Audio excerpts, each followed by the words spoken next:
What's up, people? Tyron, the chosen one Woodley here, and I'm gonna talk to you about the power of positive.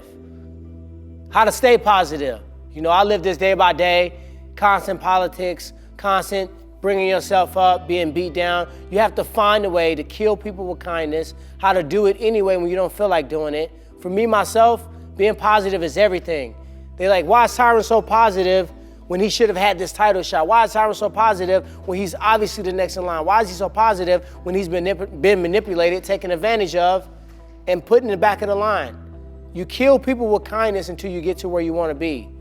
That's how you remain positive. You know, I was a high school junior.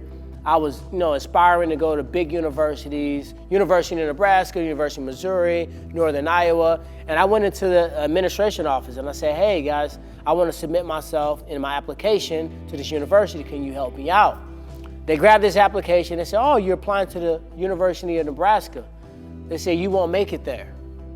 And I looked like, what? I won't make it there. I thought you were my guidance counselor. I thought you were someone that's supposed to encourage me and make me take big steps towards my goal.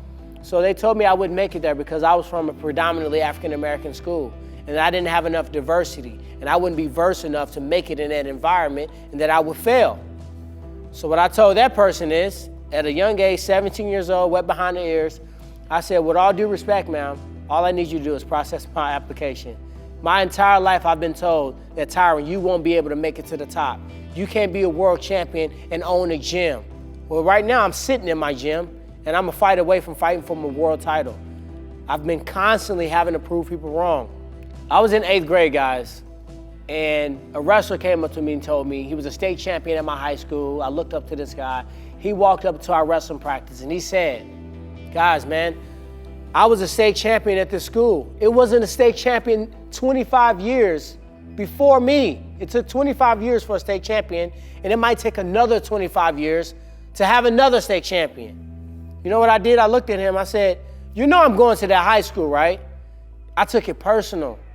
I took it personal that he decided to tell me and a group of my friends that it wouldn't be another state champion for 25 years, knowing that I was going to attend that high school. So every year I wrestled, I kept that in the back of my mind. I wrestled and I wrestled and I wrestled. I came up short my junior year, I took second in state, lost in a buzzer, 1 second left. My senior year, 48-0, undefeated. No takedowns, the most wins in Missouri's history at that point. I broke every record and I became a state champion. I went up to that guy and said, hey, I want to thank you. He said, why you want to thank me? I said, I want to thank you because you told me that it wouldn't be another state champion in this high school for 25 years. So every year I thought about you telling me that. I saw your face, I saw the shirt you were wearing. It drove me to a point where I was obsessed with being great. Staying positive has allowed me to be a father of 4, a husband to 1, an entrepreneur, a gym owner, a mixed martial artist, one of the best in the world. And I was told that if I opened up a gym, you would never have the time. It would distract you, it would take you away from your vision. But I believe that it was in my plan.